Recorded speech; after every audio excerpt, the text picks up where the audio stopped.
Well, all right, you guys. This is a Saturday, November 5th video. Elections coming up. I starting out a little bit unprepared. I just couldn't watch anymore or listen anymore to Djokovic Tsitsipas. It looks like Tsitsipas is going to win, and by now you know that he probably did. I would say one thing about Tsitsipas. He's for real. He's getting goatish. He's getting that. Oh, Lucky. My neighbor is coming home, and Lucky likes to meet everybody. He likes to meet everybody. Oh, Mr. Pitiful. He wants to say hi. Anyway, I'm making this video today about GTII, but I want to also delve a little bit into MMTLP.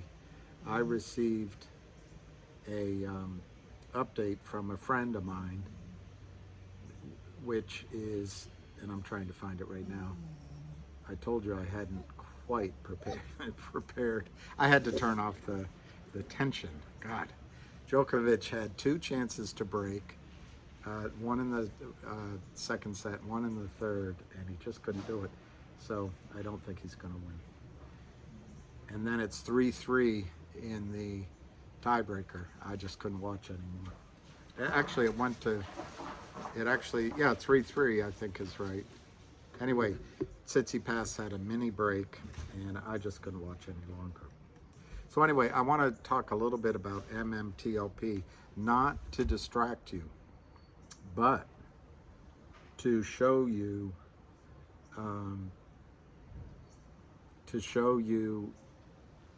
what could happen in GTII. We have to focus on GTI. I think this week is going to be an enormous week for GTII. Remember, the warrants are popping and percolating as we speak, and it looks like the firm that's in the most trouble, or is at least being most proactive, is Fidelity, but there may be other firms out there in terms of going and getting shares as those warrants are being exercised. 1, 2, GTII obviously has collected a lot of cash from warrant exercise. If we assume, because Fidelity seems to be under some pressure, if we assume just the legitimate warrants have been exercised, that would be, let's go on the low end, let's say 3 million or even 2 million, 2.5 million at almost $3 a share exercised. That's $4 million, $5 million cash into the coffers at GTI, which is enormous. It means that GTII is on solid footing financially. These guys like Kurt Kramer. By the way, everything I say on this is, as they say, for educational purposes, but it's my opinion, and it's not financial advice. So in my judgment, Kurt Kramer, but also now in the other stocks, Lind Partner, they're all the same. They smile and they bring the CEO in, and the CEOs are really smart in their own area, but they get as befuddled with the Wall Street malarkey as you do, the lingo and the fooling and all that. So they sign up. They think, wow, we got a partner. Next thing you know, the stock's shorted to oblivion. But then the second step that people like Kurt Kramer count on is that the company's so desperate to stay alive, and the CEO needs to pay himself his salary, or the president needs her salary. when the stock is low, they come with the money they've sucked out of the stock market to give back to the company their own money. Well, it's not going to happen in the case of GTII. GTII, because of the warrants, has raised money. So that's, and I don't know if they'll make an announcement about that. Probably they should. As Lou's been saying, and I'm not singling him out, I'm just saying that I think his information is good. There's a digital something coming. Could it be a coin? Could it be a digital dividend, a digital warrant, a digital pair of eyeglasses? I don't know. It doesn't matter what it is. It's just going to force account. It's going to force settlement. And you think the brokerage firms are now hustling around to get shares? Wait till there's a record date, and maybe that record date's out 8 days from now. Maybe it's November 15th. Maybe it's November 12th. The squeeze is going to come. And that's why I want to tell you about MMTLP, because it'll give you the first, maybe the first view of what happens when brokerage firms need to go find shares. I want to apologize. Last night I signed up for Avid's video, which his meeting, which I understand was phenomenal, but I fell asleep, and I apologize. I had it right there, ready to go, and around 8:35 I fell asleep, so I apologize for that. So let me get into, I just want to quickly think, and you know that there's rumors of a major buyer in GTII, and I think there's more than one. Trying to think what else might be going on, but these are really important triggers. The 1-800 law firm, of course, could be any day, but I think it's going to be a big week for GTII. The stock trading the last 5 or 6 days, from not this Friday, the last Friday, they tried to drive it down, and the pennant that they have, I can't really draw very well, but the pennant they have is just going to, by definition, run out of time. And because they've driven it down 3 or 4, tried to have bear rates, I don't think they're going to break this line. That's support. And on one of my videos, there's back behind here, I don't know where, I'm drawing a bad chart, but back behind this pennant, there's a series of about 3 attempts to break out, and I think I used that as, and it's still a breakout point, but you don't need it to go that high. All you need it to do is break out here, and it'll break out maybe Monday, Tuesday, Wednesday. I think that's all that's left before it breaks out of this pennant. All you needed it to do is break out. It might come back to test the line again, and then it's possibly off to the races. There's the Breeders' Cup today, so it's apropos to say races. Okay, so somebody sent me this from Penny Queen on MMTLP, and again, I'm not trying to distract. I will say that on Friday, I think it was, or Thursday, I wanted to do this 2 weeks ago, and I didn't, because I didn't want to sell any GTII, and I didn't want to move anything around. But on Friday, I bought a tiny position in MMTLP. Why? 2 reasons. One, when you own something, you focus on it. 2, if it runs, I'm going to take that money and put it in GTII. Okay, so Penny Queen yesterday, she has a newsletter. I've never heard of her before, but I'm really impressed by what she said. Let me show you I don't know if I can show it to you. Show it to you, Penny Queen. Oh, it's not. Anyway, bad idea. Her own subscribe letter interfered with me showing. She has a little thing that flashed up. So her newsletter is called Penny Queen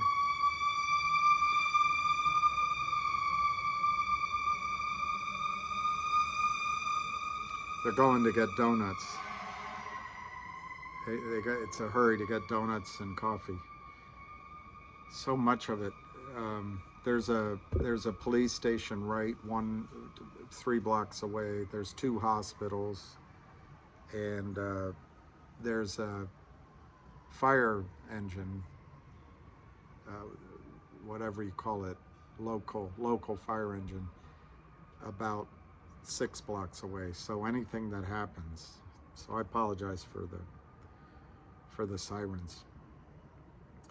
Anyway, you can go to pennyqueen.substack.com, pennyqueen.substack.com, and this is from her report from yesterday. MMTLP, the making of a short squeeze. And again, I'm doing this as it relates to GTII. Everything she says here about MMTLP goes multiple times for GTII. She says, yes, I know, short squeeze has become a cringeworthy term in many investing circles, synonymous with names like GameStop and AMC. But hold your judgment for 2 minutes. She invests let me start the sentence the way she wrote it. I invest in the fundamental of companies while keeping an eye on technical analysis. I am a long-term holder of companies I buy, yet in the past 2 years I have owned 3 companies that had a demonstrable short squeeze: Meta Materials, Torchlight, and Microvision. Now a 4th potential squeeze has presented itself, MMTLP. This is the special dividend. See how as Lou has pointed out, GTII is on the verge of announcing, we think, either a special dividend. They have already announced they're going to do a dividend of warrants. Maybe it'll be this, or a coin as a special dividend, possibly with upstream. Okay, so this is MMTLP is a special dividend which resulted from the merger of Meta Minerals and Torchlight. It was never meant to trade publicly, and the story about how it ended up getting listed and by whom reads like fiction. I'll see if I can find a brief quote on that. It is interesting. But here she says we're just going to stick to the facts. And this is partly why I'm focusing on this for GTII. Squeezes are typically the result of heavily shorted stocks coming into contact with a positive catalyst. In the case of GME and AMC, it was a group of people realizing that a company had a greater value than its share price at the time, with an extreme amount of shares held short. This group was stubborn and committed to making the shorts buy back the shares at a much greater price. It was following these 2 short squeezes that the idea became mainstream. It was also at about the same time that Meta Materials, MMATF, a smart material and nanocomposite company, agreed to merge with Torchlight Energy, an oil and gas company. And I've already told you guys, I invested in Torchlight. I knew John Berta by phone many times. I knew several of the close insiders of Torchlight. So this is why this kind of piques up my interest as well. And I lost money on my trade. I ended up selling it possibly to buy Finger, but I can't remember now. I didn't lose a lot. It's just I didn't realize all the short selling going on, naked short selling. The agreement would put Meta Materials on the NASDAQ, and Torchlight would divest of their oil and gas interests. It was around this time, which was 2021, that she, Penny Queen, publicly announced that I was buying shares in both companies, MMATF at 220 and Torchlight at 302. By the time the actual merger rolled around, Torchlight had hit $10.88 before falling back, and Meta Materials had closed at $13.95. To add more math to the pile, the MMATF shares were given 1.84 times I assume the shares of Torchlight, she didn't say, in a new listing, MMAT. So you can say the peak of MMATF was closer to $18. So then she gives a chart which shows some volatility. It's not that interesting a chart, so I'm not going to try to show it to you. But it goes from about $2 all the way up to the $13.95, and it has some volatility in between. Then she puts a chart up of Torchlight, which looks like a sort of a quasi head and shoulders, and then it fades away. But it rallied up to 6, pulled back to 4 after a long dead time, and then made it, as she said, all the way up to almost to $10 and came back down. So anyway, let's go on with the reading. Why am I telling you this? Because the same short shareholders who saw the potential in the weird merger and the high short positions involved in MMATF and TRCH, Torchlight, are the holders of these MMTLP shares. And the case for the squeeze is even better. Insiders are said to own about a third of the float, and I have not seen a single report of them selling any. As of 10/14/22, a whopping 6,592,000 shares were shown to be held short. Isn't it interesting? She's saying that's whopping. Remember, in GTII, it's 200 million shares sold naked short. And now she goes on to say, it is widely believed that many millions more synthetic and international shares are held short. And while that would certainly increase the buying to close those positions, I'll assume that only the 6.5 million shares are held short. With the average volume of less than 763K per day, I assume she means, it would take more than 8 trading days for the shorts to buy them back. Why would they buy them back? Because they won't have a choice. And this is why I want to get to why this is similar to GTII. And if this happens first, you can see the power, the catalyst, the kabang of it. If a digital coin is announced on Upstream or whatever it is, T-Zone or something, one of them, that's the kind of catalyst she's describing here for this company. But the same thing will happen with GTII. Why? Because the brokerage firms will have to buy those shares back or be complicit in the fraud. They have no choice. They'll just have no choice. Okay, so why would they buy them back? Because they won't have a choice. The company has submitted an S1, which is a filing of an offering or a merger. Anyway, it's a filing with the SEC. They have submitted an S1 with the SEC in order to take the assets private. I believe this was done solely to make the shorts cover. Do you hear a similarity? But it really doesn't matter. So long as the S1 is approved, and that's expected imminently, but there might be changes, so that's the risk in the play. So I'm not suggesting you pell-mell dive in, but the company will go private, and you cannot have a short position in a private company. Just like if GTII issues a digital coin. How are they going to fake that in your account?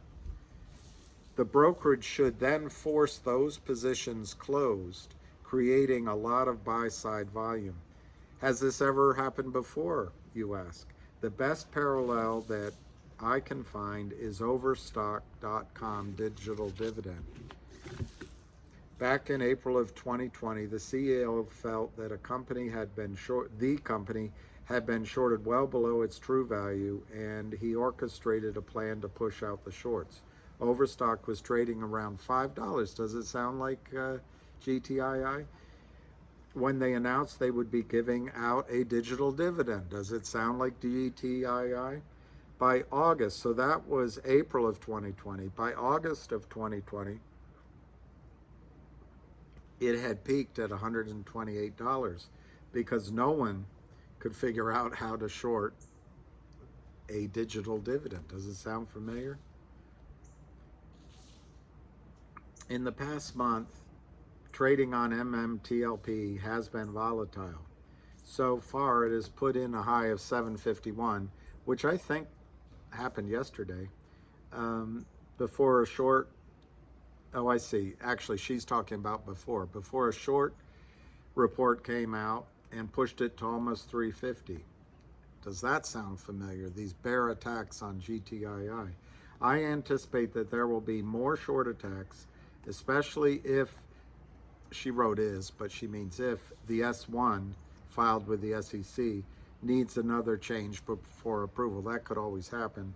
And with all the shenanigans, I would expect myself that SEC approval could be delayed just because this is a huge problem. But in any event, I think in the end, MMTLP shareholders will get another run. So what are the underlying of the soon-to-be private company NextBridge Hydrocarbons worth? When they take it private, it's going to be called NextBridge Hydrocarbons. And I'm not going to read all that to you because it's, I don't think it matters. But it's the Oro Grande assets in the Permian, it's the Delaware Basin, but it's kind of a new basin that could be huge. And they have the Hazel project, which actually is producing. Anyway, let's not get lost in that. All right, then she finishes up. All signs are pointing to a squeeze, and when they happen, they can provide an excellent return. So I just want to leave it at that. That's MMTLP. So then I want to go to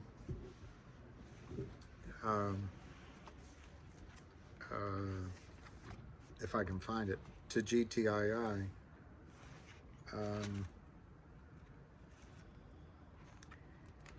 I've done this before, but on October of last year, you can find this on Law Commentary. Venu, a microcap music innovator, filed a lawsuit against Power Up Lending and founder Kurt Kramer, and Venu accuses the plaintiffs. Well, everything's a little. I'm missing page 2. Hang on, relax everyone. Anyway, and it goes on to page 3. It says they're alleged to be unregistered dealers taking advantage of dozens of small companies like ours and likely breaking the law in the process.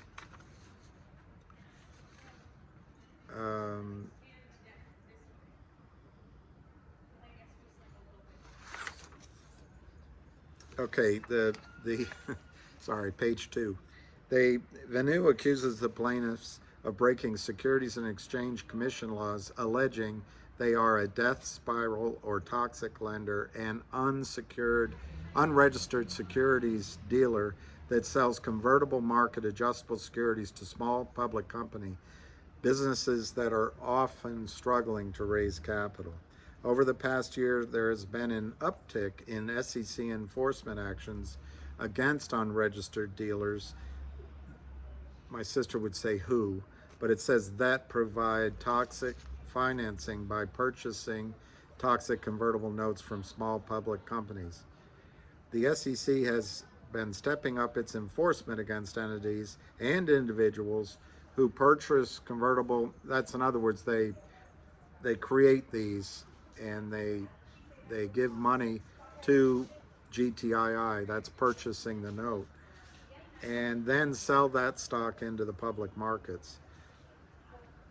When a company does this as a business, talking about Kurt Kramer, it is acting as a dealer per the specific language in the Exchange Act, sections 15A of the Securities Exchange Act of 1934, which requires registration as a dealer.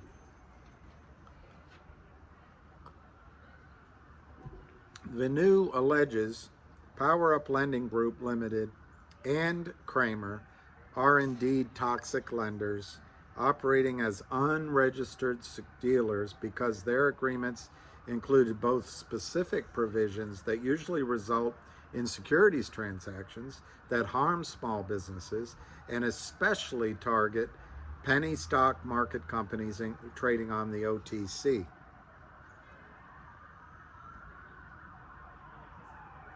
Defendants are accused of targeting numerous penny stock issuers and claims that Kurt Kramer could then easily convert and quickly sell the shares after the required 6-month holding period. Now I contend, and it's in my judgment, that why would Kurt Kramer follow this rule 6 months? He's already been selling. Okay, now here, this kind of goes to the fake Kurt Kramer that's saying that I defamed Kurt Kramer. This is in court documents. In court documents, Vanu alleges the plaintiff, and let's go back, who is the plaintiff? The plaintiff is Power Up Lending Limited and founder Kurt Kramer.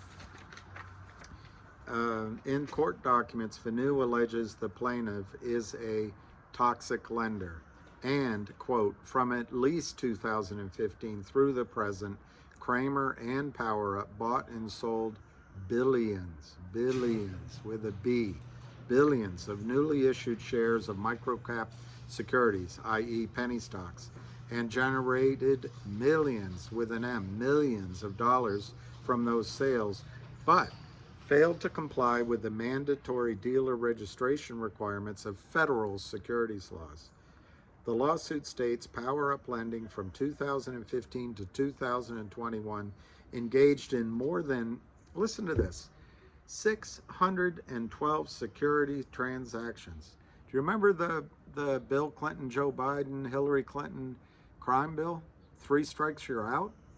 This is 612 strikes. What's special about them? Is it money? Is it that they have skin color that resembles mine? Is it that they have a law firm called Gibson Dunn, one of the best white-collar crime law firms in the country? Is it because the SEC is complicit and Gary Gensler worked at Goldman Sachs and Goldman makes money in this business? What is it? Why do these guys, Kurt and Seth Kramer, why can they break the law as alleged here? 612 securities transactions, that doesn't count how many times they picked up the phone and broke the law through state lines. Remember, Vert is not located in New York, as an example. The reported prime broker Kurt Kramer uses is not located in New York, so they're crossing interstate lines with those phone calls. How about the money wires and transfers? And how many of these 612 securities transactions were broken down into many violations of securities laws? How are these guys? Maxine Waters won't watch this, but I would love it if Maxine Waters made this a civil rights case, because Maxine, your job is to oversee it in the House committee. um, this theft is not harmless. It hurts people. It hurts working class men and women of all creeds, all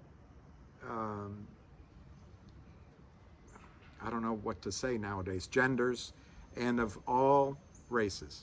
And you could really go after them under the terms of the Civil Rights Act and laws, Maxine Waters. Anyway, the lawsuit states Power Up Lending from 2015 to 2021 engaged in more than 612 securities transactions and quote, converted and sold off over 5.2 billion with a B. Is each one of those a violation? 3 strikes you're out?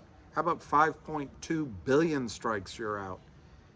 Shares of stock generating tens of millions of dollars in gross stock sale proceeds, with many other securities transactions through convertible notes and other market adjustable securities still outstanding for their own accounts. So Kurt Kramer decided that these companies who were out there pursuing the American dream, each having an idea, each having employees, each having shareholders, each having a board of directors, each trying to grow, Kurt Kramer decided that it was better to put the proceeds of 5.2 billion shares of stock into his own accounts. And then Zach Blair said, we took these notes. We did so reluctantly because there were no other financing sources at the time. It was always our intent to pay him off rather than have him convert to share.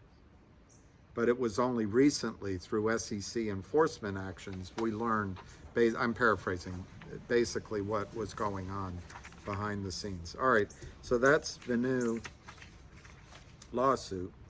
And I wanted also, if I have it here, to show you one other thing and ask you a question. And I've done this before, but look at that headline. Look at that headline. There's a perception that there are 2 sets of rules. And it says here, Gensler quoted, Gensler is an aggressive regulator. I wonder of what.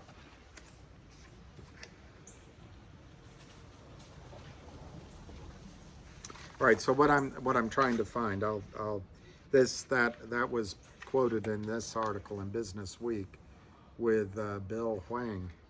Why is everyone named Bill? I just want to find one thing, and I told you I just couldn't watch the rest of that. Look at this, 6th Street Lending. They did a deal November 29, 2021 with Black Star Enterprise Group. I pity the fool. I pity the fool. I pity the fool. I'm not making fun of Black Star, but I'm just saying that they're in trouble. So what they did, 6th Street Lending, address at 1800 Diagonal Road, Suite 623, Alexandria, Virginia. And I know Diagonal Road. It's not, this is, I'm not sure it's a gas station, but it's not the, it's not Madison Avenue. But Kurt Kramer moved there because they got in trouble with usury laws in New York. All right, so let me just find, I may not have it, I may just have to tell you that I have it somewhere. I may just have to tell you I have it somewhere. What I'm looking for is the cease and desist order, which Kurt Kramer signed with the SEC, and I may not have it here. But my question I want to ask you, and it was in 2013, it related to Laidlaw Energy, and the Kurt had to pay something like $1.3 or $1.4 million to the SEC. The SEC agreed that, and Kurt both agreed that nobody did anything wrong. But why would Kurt have to pay $1.4 million if he didn't do something wrong? All right, so I don't have it. I'm going to stop looking because it's distracting. But my question to you is, um, he signed a cease and desist order with the SEC, and he paid money, which said that he agreed not to again engage in this behavior, unregistered securities dealership, selling shares to, breaking the law with the Securities Act, selling shares to the public without a prospectus, basically, to keep it in plain entry, and without filing with the SEC, getting approval from the SEC. So my question is, if he does that, if he signed that, is he doing that now with GTII? Has he done it with Venue and other?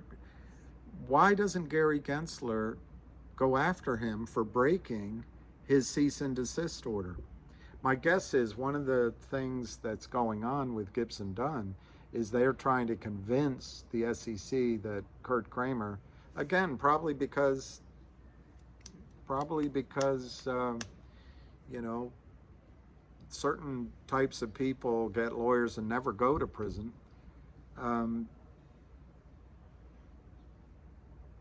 He's saying white collar crime, you know. He's saying, "Oh, I didn't know. It's confusion in the rules. I signed that, but," and you should see the agreements he creates. The company agrees. I have one here. Maybe I can find it. I just so hesitate to waste your time, but let me see. I may find it quickly. Right, here it is.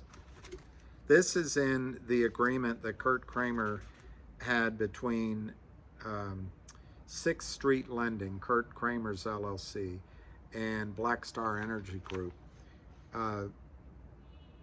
This is number 4I.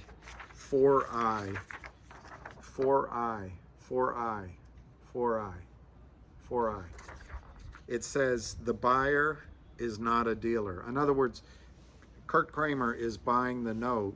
They're lending the money to Black Star Enterprises. I pity the fool. So 4I states the buyer is not a dealer.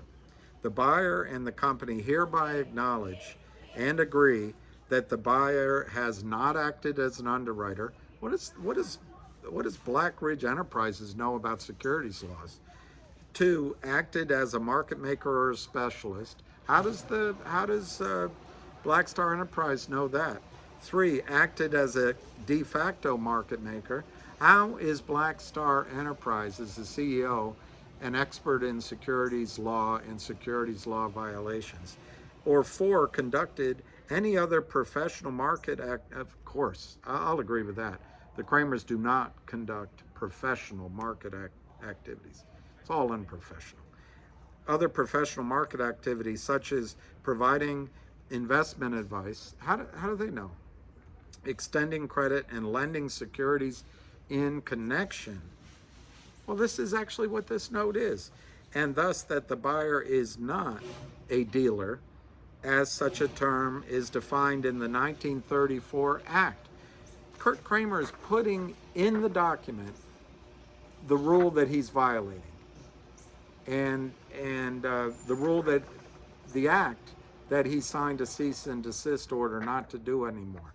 Now you can quibble what the definition of is, but you cannot expect that by signing this document, having the CEO of Black Star Enterprise Group sign this, that Kurt Kramer is somehow magically no longer subject to the SEC Act and the securities laws that the rest of us have to follow. All right, anyway, then I had something else to show you about GTII, and then I'll try to get off this call quickly, because this is 39 minutes already, but whenever I upload these, for some reason, it takes forever. But let me just find what else I wanted to tell you. I'm so sorry Djokovic lost. It's frustrating. Okay. Um, I can't tell you who did this, but I'll see if I can remember who it was. Somebody on Twitter sent this to me, and I think his tagline is a short squeeze, or is the squeeze worth the juice, or squeeze juice, or something like that. In a later time, because it's in my phone. In a later time, I'll give him credit, but I thank him for sending this. This is actually old. It's dated 3/3/21, and it's on stopnakedshortselling.org. And I think it's that gentleman who died. But anyway, I just want to go through it quickly regarding GTII, so we finish on a high note relative to GTII.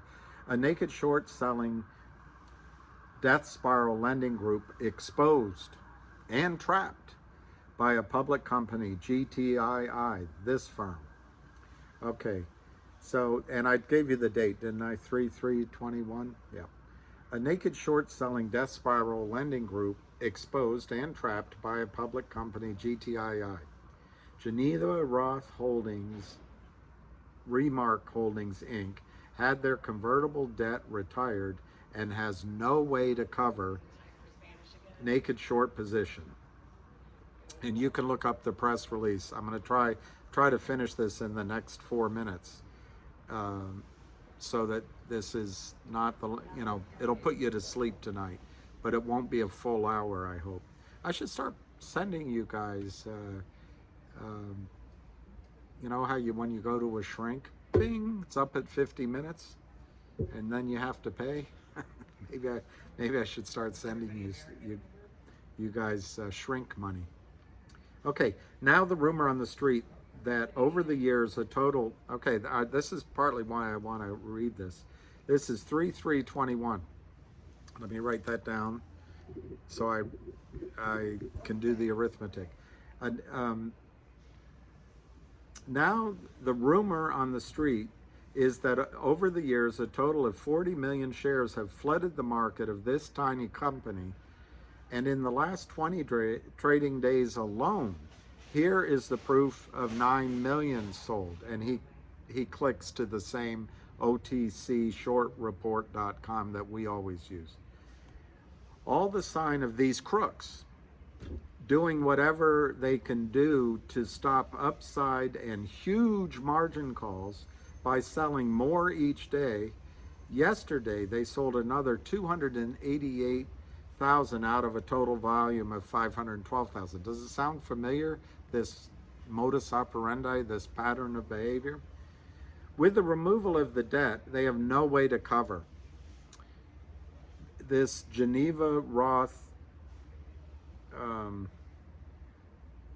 Remark Holdings, which is a Kurt Kramer beauty.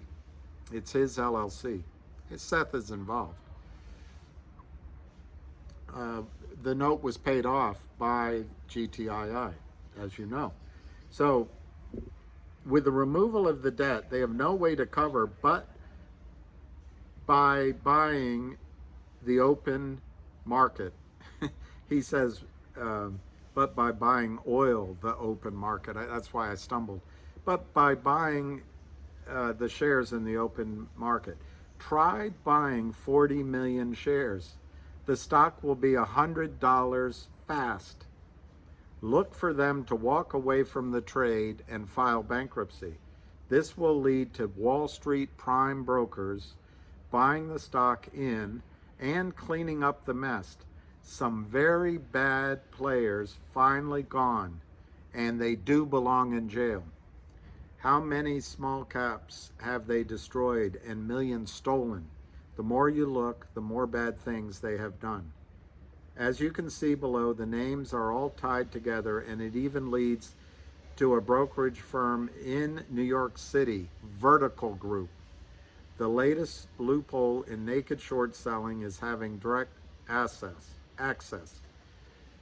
The loophole, even after reg show market makers and option market makers can sell stock without a borrow, naked shorting. As you can see, the NASD was concerned what would happen many years ago. He gives a link. I'm trying to race through it. This is on stopnakedshortselling.org, and it's a financial and treason and crime website, and it's 3321, so you can find it.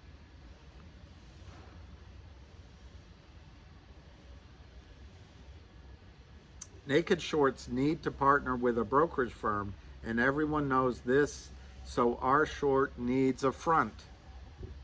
And then he gives an example of Lime, Lime. I'm not sure that's related to, I'm going to skip that. There's 2 or 3 pages through that. But anyway, he goes on to say Charles Mayo, Carlos Alberto Mayo, and Kurt Kramer equal Power Up Lending, Mazuma Holding. Seth Kramer and Kurt Kramer equal Remark Films. A lot of these film companies up in New York and just outside are just laundering money, and I don't know if that happened with Remark Films, but they're bad actors. Kurt and Seth Kramer are brothers who come to the film business from Wall Street and are 2 of the largest private investors in micro-cap companies, gag me with a spoon, with a portfolio that includes hundreds of private and publicly traded corporations, said Grodink. I don't know who Grodnik is, but just gag me with a spoon. And then he gives a lot of Richard Nadich, Geneva Roth Remark Holdings. He is the principal. He is also a partner at Nadich Werman LLP. The Vertical Group is a New York brokerage firm. So anyway, I wanted to read that to you, partly in reference to the fact that it's hard to defame a guy when he's quoted all over the place this way. The Steele Report, I think, is this guy. Let me see if it has his name. I think he passed away. There's no signature at the end of the article. All right, I wanted to leave it there. So let's just review quickly. I think GTII is under massive pressure. I mean, sorry, not GTII. Kurt Kramer is under massive pressure attributable to his 200 million shares sold phantom, don't exist, naked, illegally sold shares over the past 2 years. Quoting this article I just read, 3/3/21. Okay, 3/3/21. He said rumors of 40 million shares naked short, and he said, how do you cover that many shares when there's a run on the bank, so to speak? That's 40 million. Start with 4. Well, if you go from 3/3 at the beginning of the month to 3/3 this year, that's 12 months. If you go from 3 to November, because that's the beginning of the month, that is what? 8 more months. So add 8 to 12, you got 20. 20 months of Kurt and Seth Kramer naked shorting GTII stock through all of their tentacles. Well, let's just focus on 2 to 3 million a month. Let's call it 3 million a month, because there were lots of months with a lot, lots of months maybe down at 2. Let's call it 3 million a month. So 20 times 3 is 60 million shares that they shorted. So it's 40 plus 60, that's 100. Well, now, in the last month, a little over the last month, they sold about 68 million shares short. So let's not call it 68 million. Let's just call it 60. Let's just call it 60, because I already counted 3 million in that number. So you got 60 million on top of 40 to start with, 60 done over 20 months, and then 60 just in the last sort of 20 to 25 trading days that Kurt Kramer sold naked short because he's trapped. This is all in my judgment, but hey, there's evidence all around, and we're stuck making our best judgments because the SEC does nothing. All right, so add to the 40 and the 60, add another 60, and I rounded that down from 68. You could pick a number over 60, and then add to it maybe somewhere between 8 and 12 million shares they're now in trouble with because of the naked warrants. So let's just call it 10 for some simple arithmetic. That's 170 million. It's 170 million shares that they're naked short. Now, there was a gentleman, Wall Street veteran, who did an analysis going back to green tree thumb, top of the green tree thumb, whatever it was, green tree trop that it used to be. And there may be as much prior to the recent Kurt Kramer pouring fire on his own stack of kindling. It was 350 million. So it could easily be 400 million shares that are naked short in the name GTII. I spoke to a back office person on the phone with years of experience. He told me, and I actually met with a couple of guys here in DC. I think I told you before. Lots of Wall Street experience. Nothing goes away on Wall Street. The number could be double 200 million. So anyway, let's just stick for simplicity 170 million. Let's just call it 200 million that Kurt Kramer might be facing a buyback in his accounts because of the warrants, and then because, similar to what I started with, MMTLP, there's going to be a digital dividend or a digital of something done possibly this week, as soon as it practically can be, that's going to force brokerage firms to buy back the shares. And I wanted to go through numbers, but seeing that it's 52 minutes, I'll just finish by saying I've given a lot of high targets, and I think it could happen. Even Ham joined in on the Twitter today, but I won't repeat it. I'll take responsibility for my own targets. But I think each of you have seen recently AMC, GME, HKD, and now this HUDI. So get ready to sell some of your shares in the meat of the trade, in which could be, from $30, $50, $80 a share to $100, $200, $300, $350 a share. That, I think GME went to $384 or $484. Just focus in that area, because we don't want to be greedy and go for the gold and be left with nothing. Lou has new ideas for you. Avid is prolific in finding ideas, and Ham has your back. So I'm going to leave it to you with that. The day is gorgeous here. I'm going to go walk my dog and enjoy it. So, peace, love, and happiness. Cheers.